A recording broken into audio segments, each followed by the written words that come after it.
Welcome back to News in Focus. Now, an ongoing probe into fraudulent medico-legal claims has saved the state more than 3.1 billion rand so far, with eyes on the next steps for the Department of Health and the Special Investigating Unit as they take the matters further. Now, over the weekend, Health Minister Dr. Aaron Motsoaledi and SIU head Andy Mutibi briefed the media on the preliminary findings of an SIU investigation into fraudulent medico-legal claims against the DOH across the country.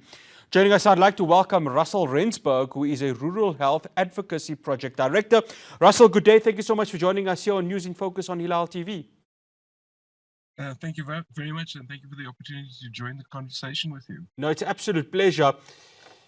I want to look at this amount, 3.1 billion rand. I mean, this is no child's play, Russell. It isn't, but it's only a small portion. It's a huge saving, but medico-legal claims or settlement of medico-legal claims cost provincial departments of health a significant amount of money, way more than the 3.1 billion rand saved. So this is a very, very important issue. And I think the SIU investigations provide some insights into what's going wrong and maybe also some indications of what needs to happen in the delivery of healthcare services to avoid these claims going forward. Russell, let's go to obviously the genesis of this, and this, of course, stretches back close to a decade. Now, within the decade, we had COVID-19, and one would have asked medical practitioners, you could have had a sort of nice little exclamation mark to them saying, practice with dignity, practice with ethics. That wasn't the case.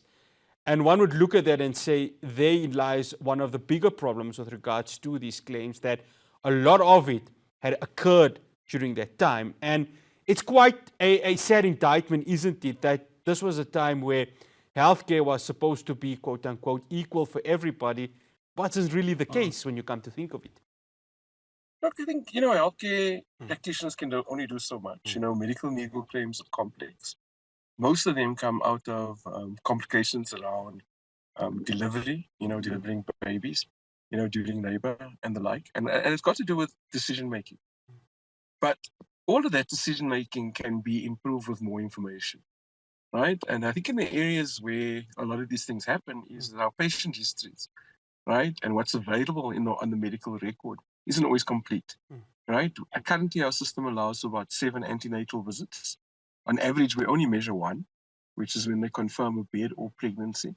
And I think with better primary health care and more improved antenatal care, we can understand the patient a little bit better. We can prepare for delivery a little bit better. And with the right investment in equipment in district hospitals in particular, we are able to make the calls at the right time. That's one side of the problem.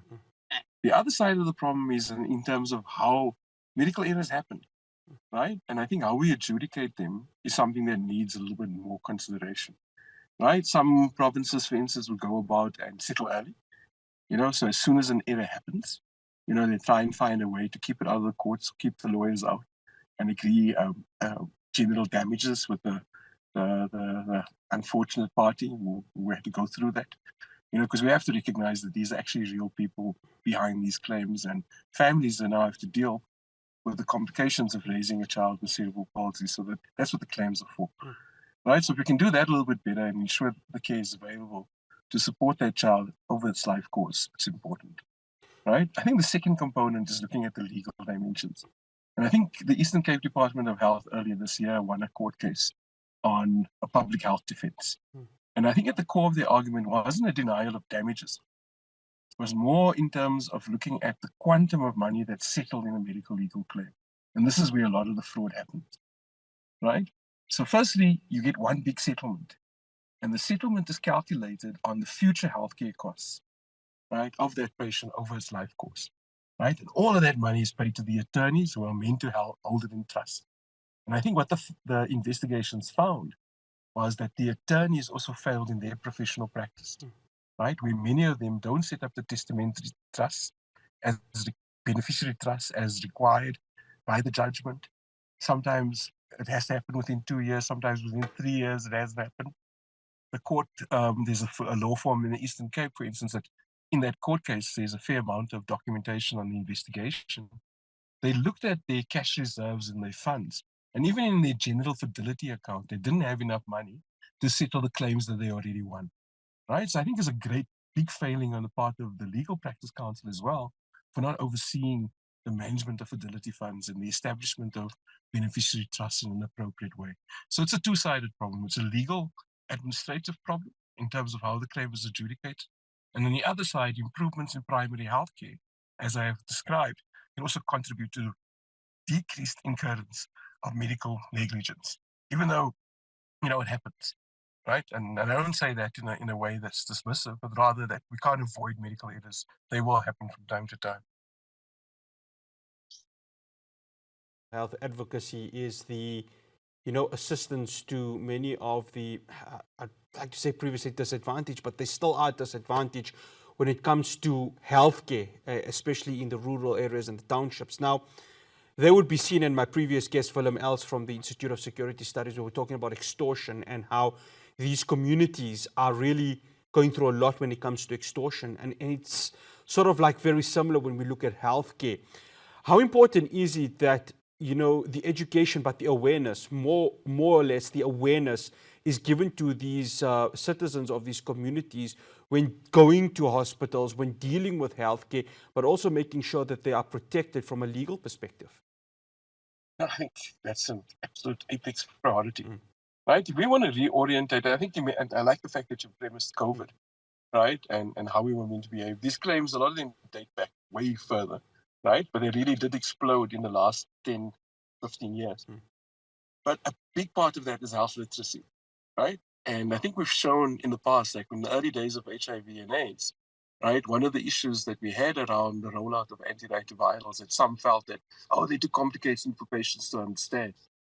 But the Treatment Action Campaign and others showed that with the right information, peer-to-peer treatment literacy was a critical part in ensuring access to treatment. And for now, we're sitting in a position where we are close to 6 million people currently on HIV care and consistently on those drugs, right? When 20 or 25 years ago, when the epidemic emerged, we weren't that clear, right, that this would happen or it would be effective, and it has.